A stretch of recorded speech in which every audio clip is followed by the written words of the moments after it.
Oi, gente, aqui é a Jamília, seu Rotina e Livros, e vamos para um vídeo de ranking das melhores leituras do primeiro trimestre do ano. Eu fiz um papelzinho aqui e tentei selecionar os 10 melhores livros que eu li no primeiro trimestre.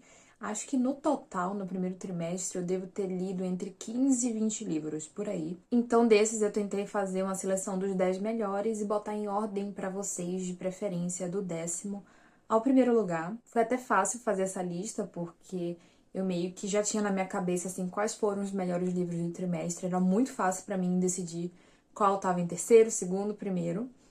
O mais difícil talvez tenha sido selecionar 10 livros que mereçam estar nessa lista de ranking, né? Dos 10 melhores, porque confesso, assim, que me faltaram leituras 5 estrelas, favoritadas nesse primeiro trimestre. Apesar de que não tive muitas leituras ruins, tá? Mas tive muita leitura mediana, talvez não tão memorável. Esse ano eu vou tentar fazer um ranking a cada trimestre, então os 10 melhores do primeiro, do segundo, do terceiro e do quarto, para a partir desses 4 rankings eu fazer tipo umas batalhas entre si para conseguir decidir os 10 melhores do ano. Os melhores do ano acaba sendo bem mais desafiador definir, porque aí sim são mais livros, né? São bem mais livros e eu espero que tenha muitos favoritos e 5 estrelas. Então vamos lá. Em 10º lugar, temos A Última Casa da Rua Needles.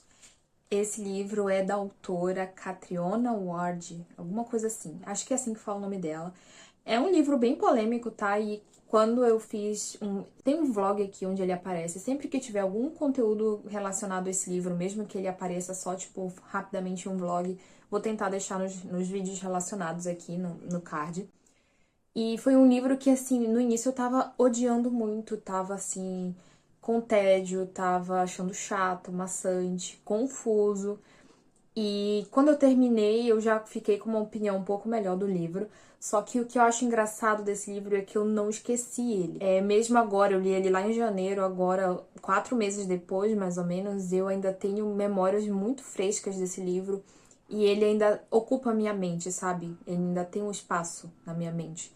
Então, isso eu acho que é o suficiente para fazer com que esse livro apareça aqui nessa lista, né? Mesmo que eu não seja um livro que eu ame, que tem uma nota muito alta, mas ainda assim, eu acho que vale a leitura. Mesmo sendo uma leitura um pouco difícil, eu acho que é um livro que vale a pena, sabe? Caso vocês não saibam, é um livro meio que de thriller psicológico, misturado ali com muita loucura, muita coisa assim que a gente fica confuso, enfim.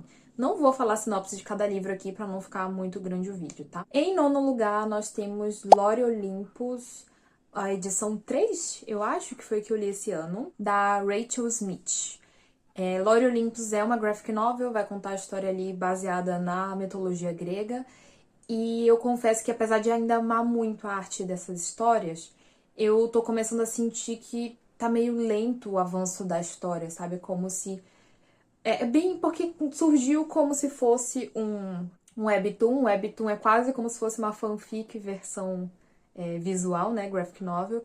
Então eu entendo que fanfics e webtoons, eles têm uma tendência a se prolongar um pouquinho para ter mais volumes, porque acaba que o formato funciona melhor assim na internet, né? Mas eu fico pensando, será que eu deveria estar gastando dinheiro para comprar 10 volumes disso em edição física? Porque quando eu leio, eu me divirto muito, eu amo a arte, eu acho a história fofinha, mas as histórias parecem que elas não têm início, meio e fim, sabe? É quase como se em alguns momentos nada acontecesse, sabe? Mas ainda assim, mesmo um volume do Lore Olympus medíocre, é muito bom, é uma experiência gostosa, é uma experiência divertida, e então, pensando nisso, desse ponto de experiência de leitura, eu acho que vale muito a pena, ainda assim. Eu estou falando especificamente do terceiro, que foi o que eu li, que está aqui no nono lugar. E, gente, talvez eu recomendaria para quem nunca leu, para você ler o Webtoon online, porque aí não tem essa questão do gasto de dinheiro e nem da demora de vir um volume novo, porque às vezes eu demoro tanto para ler um volume. Eu li o primeiro lá em 2021, eu acho. Então, essa demora de lançar um volume e eu ter dinheiro para comprar faz com que eu perca um pouco o interesse na história. Eu acho que é uma história muito melhor de ser lida seguida, sabe? Tipo, pega um volume do Webtoon por dia e vai lendo, lendo, lendo, lendo. E aí eu acho que assim é muito mais divertido. Funciona melhor nesse formato, por ser uma história meio longuinha, assim, de vários episódios. Enfim, ainda assim as edições físicas são lindas, né? Se você tem capacidade de comprar, dinheiro sobrando para comprar, também são muito bem feitas as edições. Em oitavo lugar, nós temos Filhos de Sangue e Osso. Finalmente estou lendo essa história, né, que é muito bem falada, da autora Tomi Adeyemi. Não posso negar que, assim, apesar de ser uma fantasia jovem, que foi o que eu menos gostei nesse livro, porque não que seja ruim, gente, mas é que eu sinto que não é mais pra mim. Eu tenho que começar a filtrar melhor minhas leituras nesse sentido de o grupo para quem aquela leitura está focada, principalmente de idade. Então, assim, eu acho que é um livro que faz muito sucesso se a pessoa tem entre seus 15 e 20 anos, talvez. Eu acho que é uma ótima porta de entrada para a fantasia, principalmente considerando que trata de temas importantes, tem muita representatividade e tem toda uma luta por trás do livro, né? Mas julgando apenas a história como uma história, um livro, sem todo esse legado que o livro traz, né? Acaba que não é a melhor fantasia do mundo pra mim, porque eu não sou mais o público-alvo de idade, certo? Mas ainda assim, considerando entre as fantasias jovens, eu acho que é uma das melhores fantasias jovens que tem, no sentido de construção de mundo, toda a pesquisa que a autora fez por trás, o sistema de magia que foi ali construído de uma forma muito bem feita, sabe? Então, não podia deixar de colocar esse livro também nesse ranking. Em sétimo lugar, nós temos Amor, Teoricamente, da Ellie Hazelwood. Ela é uma das minhas autoras de romance favorito e eu entendo as críticas que as pessoas têm a ela, só que assim, normalmente quando eu leio um livro da Ellie Hazelwood, ele cura onde dói em mim, sabe? Tipo assim, é um livro que normalmente não vai me trazer grandes sentimentos, mas eu vou me divertir, eu vou ler rápido, eu vou me sentir bem lendo, sabe? Ainda assim, em alguns momentos eu não colocaria esse livro nesse ranking, em outros momentos sim, porque não dá pra negar que ele é mais do mesmo dos outros dois que eu já li, que é A Hipótese do Amor e A Razão do Amor. Só que entre os três, que são muito parecidos, esse é o que tem menos destaque, menos brilho pra mim, o Amor Teoricamente. Eu acho a protagonista, assim, eu acho que ela se passa um pouco na chatice em alguns momentos. E o romance é muito fofinho de se acompanhar, mas assim, como eu não me apeguei tanto, não me identifiquei tanto com a protagonista, às vezes ficou um pouquinho difícil de aproveitar o livro. Mas ainda assim, ele tem todas as características que os outros livros da Ellie Hazelwood têm. Ele me divertiu, eu li muito rápido. Ele traz ali pequenas críticas, ao mesmo tempo que traz humor, comédia e romance. E eu tenho visto que, assim, muitas vezes eu gosto de vários livros de romance, mesmo sem me importar muito com a parte romântica dali, mas porque a experiência foi boa ou trouxe outros elementos que eu gostei. E, enfim, ainda que eu quero ler outros livros da Ellie, espero que ela saia um pouco dessa área acadêmica, porque eu acho que a partir de Amor Teoricamente só vai cair, infelizmente. Mas é isso. Ainda assim, ele entra no meu top 10 por enquanto. Em alguns momentos eu penso que não, mas agora ele entra. Talvez por falta ali de livros de romance melhores que eu poderia ter lido nesse primeiro trimestre. A partir daqui, agora são livros que eu tenho mais certeza, assim, tipo, que são livros que mereceram seu espaço aqui nesse ranking de eu ter gostado e de provavelmente lembrar deles com mais frequência. Em sexto lugar, nós temos Horrorstopper 2. O Horrorstopper, ele cai um pouquinho naquela crítica que eu fiz a Lore Olympus. O Horrorstopper, da Alice Oseman, é uma graphic novel, novamente, né? Aqui nós não temos, então, o teor de fantasia, é mais um romance entre dois garotos. Eu acho que o Horrorstopper se tornou um dos meus romances atuais favoritos, porque mesmo que ele tenha teor extremamente jovem, mesmo que ele seja uma graphic novel, que às vezes é difícil de se tornar memorável pra gente, pelo menos pra mim, ainda assim, tipo, ainda assim eu me apego tanto a esses personagens com tanta facilidade, e eu acho engraçado porque é uma história tão simples, mas ao mesmo tempo eu acho que a forma como ela consegue abordar certos temas com tanta leveza, mas quando a gente vê, a gente se emocionou junto, sabe?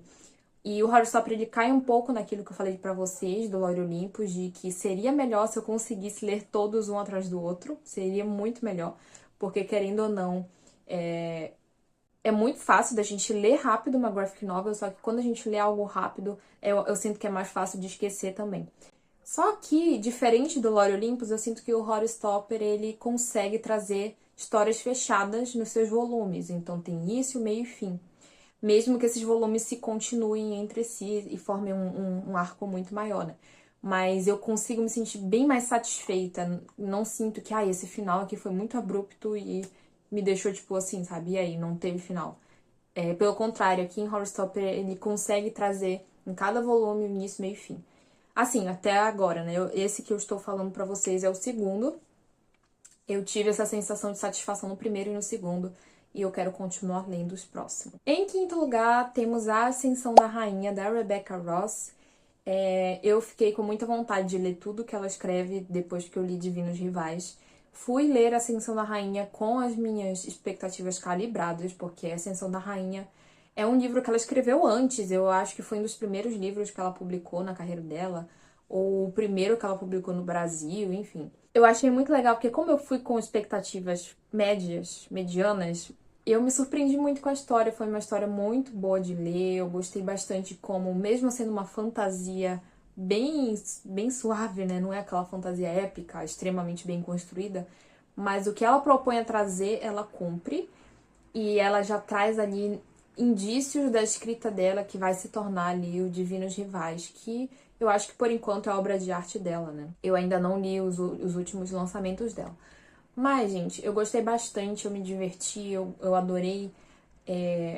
Cada segundo que eu tava ali passando com aquele livro, sabe? Eu lembro que eu ia pra academia fazer cardio e eu pegava ele pra ler.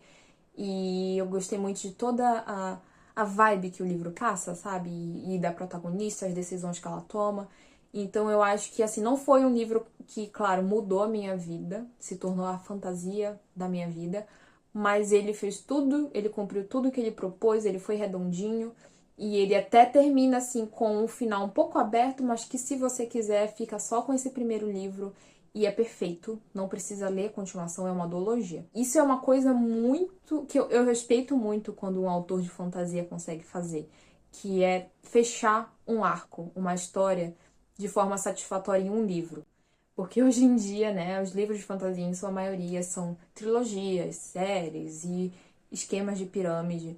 E às vezes os autores eles abrem tantos questionamentos no primeiro livro que não conseguem fechar de forma satisfatória em poucos livros, ou enfim, às vezes nem com uma série completa a gente se sente 100% satisfeito. E aqui não, ela conseguiu abrir muitas coisas e fechar essas coisas. Os questionamentos que ficaram em aberto a gente consegue viver sem responder eles, sabe? Mas ainda assim, se eu sentir saudade daquela história, daqueles personagens, eu posso ler a continuação. Em quarto lugar, tem mais um livro que eu, em alguns momentos, mudo de ideia. Eu tinha dito, né? A partir daqui, todos são extremamente merecedores. Mas esse aqui, gente, é porque esse livro, ele só se torna completo com fatores externos que eu vou explicar pra vocês, que se não tivesse esses fatores externos, é um livro bem mediano, sabe? Eu estou falando de O Manual do Mago Frugal, do Brandon Sanderson, que está aqui em quarto lugar. O que é que eu quero dizer com isso pra vocês? Esse livro só funciona, pelo menos na minha opinião, 100% com a edição que ele tem. Principalmente se você lê na edição física. Porque o livro é, tipo assim, muito divertido. É uma experiência de leitura que é por isso que eu considero um livro tão bom. Pela experiência artística que ele traz. Porque isso, inclusive, essa experiência artística irritou algumas pessoas. Então nem isso é um consenso, tá? Mas pra mim era muito divertido. Porque eu virava a página, eu não sabia o que ia vir. Se ia vir mais um capítulo, se ia vir um trecho desse manual do mago, porque até isso tinha, ele realmente criou um manual do mago frugal e botava trechos ali com instruções e explicações, tinha FAQ, tinha desenhos e ilustrações bonitas, enfim. E sem todos esses adicionais de edição, realmente adicionais da história, a história por si só, o início, o meio e o fim, é muito simples. É quase assim um conto de fadas. Tem um personagem protagonista meio irritante em alguns momentos. Tem muitos nomes, muitas coisas ali que são um pouquinho confusas, mas que ao mesmo tempo faz a gente pensar, nossa, esse autor, ele é tão genial que ele pega uma história extremamente simples e insere um monte de elemento aleatório que ele consegue fazer funcionar. Mas, novamente, eu acho que se eu tivesse lido esse livro em e-book, ou talvez se fosse só a história do livro, sem esses acréscimos que eu falei pra vocês, que torna a experiência tão imersiva e divertida, seria uma história bem mediana. Então, eu deixo isso bem claro, porque esse livro ele não é um consenso, sabe? Não é um consenso. Eu li ele no clube da Lau e muita gente não gostou. Muita gente achava aqueles adicionais que eu falei pra vocês até meio irritantes, porque interrompiam a linha da história, mas eu adorava. Eu acho que é o tipo de livro que só se você ler vai saber se vai gostar ou não. Mas, novamente, eu acho que é até uma experiência um pouquinho excludente, porque eu acho que é uma experiência melhor se você tiver o livro físico, que não é barato. Em terceiro lugar, eu fiquei pensando se eu adicionava esse livro aqui. Não por ele ser bom ou ruim, mas porque foi uma releitura. Eu fiquei pensando, será que eu adiciono releituras no meu ranking? Eu resolvi adicionar, tá, gente? Até porque, como eu disse pra vocês, estava me faltando alguns livros que eu tenha amado muito, então eu adicionei esse, que foi a releitura de Anjos e Demônios, do Dan Brown. Eu me propus a reler esse livro dele, que foi o meu livro favorito dele durante toda a minha adolescência. Eu li todos os livros deste homem, tá, gente? Eu acho que tem pouquíssimos ou nenhum outro autor que eu possa ter dito isso pra vocês. Tipo, eu li todos os livros dessa pessoa. Porque eu consumia o Dan Brown bem de forma obcecada na minha adolescência. Também consumia a Agatha Christie de forma obcecada na adolescência. Mas o Dan Brown tem bem menos livros, né, gente? Enquanto a Agatha Christie tem mais de 80 livros, o Dan Brown tem o quê? Uns 10 livros no máximo. Então, foi de certa forma fácil, até porque eram livros acessíveis, tá? Os livros do Dan Brown sempre foram livros assim, meio que. Sabe aquele livro que foi tão famoso que imprimiram tantas edições, aí depois ficaram muito baratas? É o caso do Dan Brown. Então eu conseguia um acesso fácil aos livros dele, até no catálogo da Avon tinha. Então, eu reli o Anjos e Demônios, que era o meu favorito dele. Não sei se ainda é, porque eu teria que reler todos, porque, assim, foram livros que eu li há mais de 10 anos atrás, mais de 6 anos atrás, pelo menos. Então, eu gostaria de reler todos, mas, ao mesmo tempo, eu não ia querer reler, tipo, um atrás do outro, porque o Dan Brown é outro autor que gosta de fazer fórmula, tá? Então, os livros são muito parecidos entre si, até os livros que não são do Robert Langdon, né, que é o personagem recorrente que tem a série dele, até os livros que não fazem parte dessa série têm um formato assim muito parecido. Então, são livros assim que eu acho muito interessante de ler uma vez a cada semestre ou uma vez por ano, pra ter aquele gostinho, sabe, de ter sempre uma história daquela de vez em quando, porque são histórias muito, muito, muito divertidas. O Dan Brown, ele traz, assim, tanto fato real, histórico, e ele consegue juntar elementos tão aleatórios, como no caso do Anjos e Demônios, que ele junta física moderna, falando de antimatéria, ele junta religião, sempre vai ter religião, tá? Ele adora criticar a religião, então isso, se você não tem uma tolerância muito boa a isso, a críticas à religião, melhor não ler. Então ele vai falar de conclave, o conclave de um papa que morreu, vão ter que escolher outro papa. Então, assim, é um livro muito relevante para os tempos atuais. E aí ele vai falar de Illuminati. Então, assim, ele junta tudo isso, aí joga muito, muito, muito de arte, que ele ama a arte. Enfim, gente, é muita coisa, é uma salada de fruta, mas que funciona, ele consegue fazer funcionar. Eu acho que esse é um dos maiores méritos do Dan Brown como autor. E a releitura só não foi, tipo, incrível, perfeita pra mim, porque, querendo ou não, os livros do Dan Brown são muito sobre plot twist. E eu sabia o que ia acontecer, e eu acho isso muito engraçado, porque o Anjos e Demônios é um dos livros do Dan Brown que eu tenho, assim, tudo gravado na minha mente, dos plot twists no final. Eu sabia exatamente o que ia acontecer, eu achava até engraçado, porque eu li um capítulo e pensava, eu tenho uma intuição que isso vai acontecer agora, e era o que acontecia.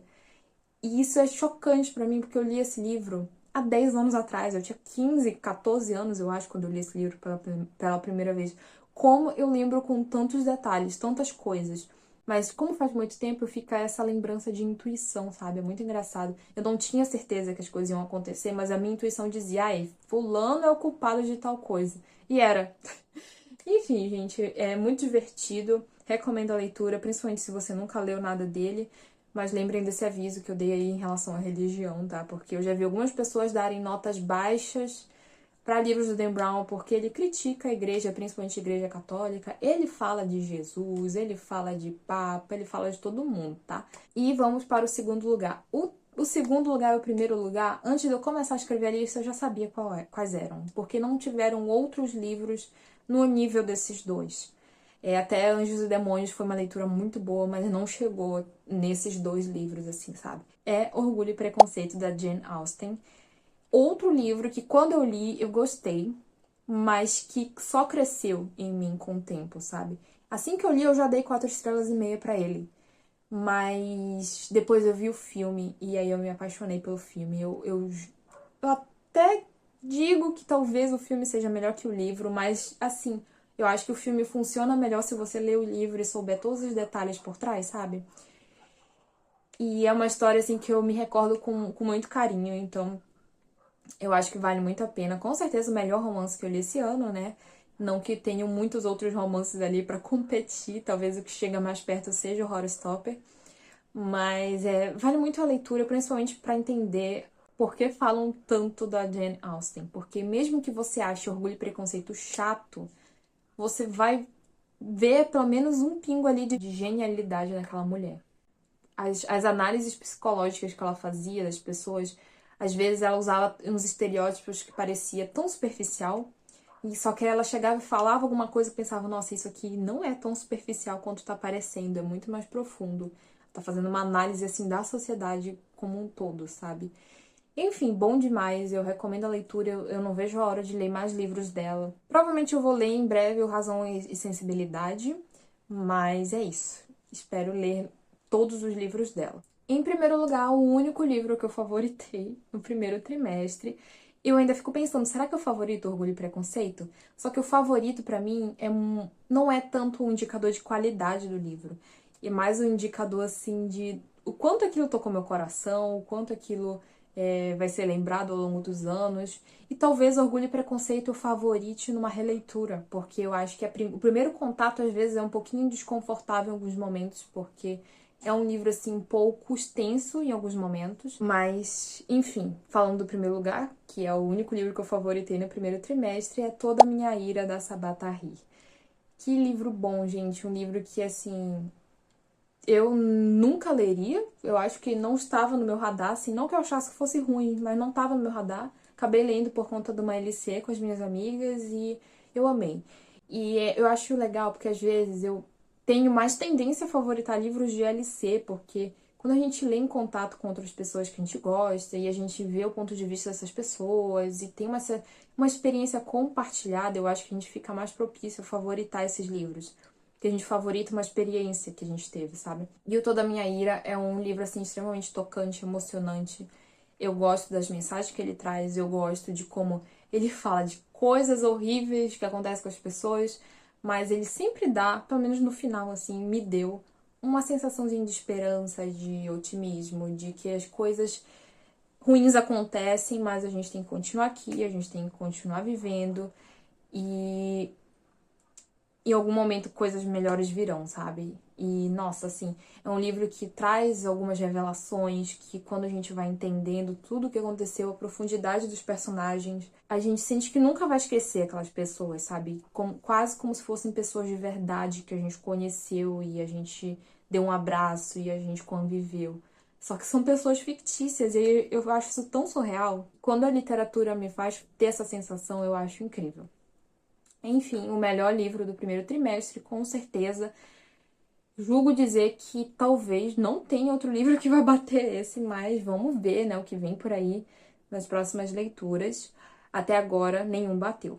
Os que eu já li agora no segundo trimestre, nenhum bateu por enquanto. Vamos ver, vamos ver.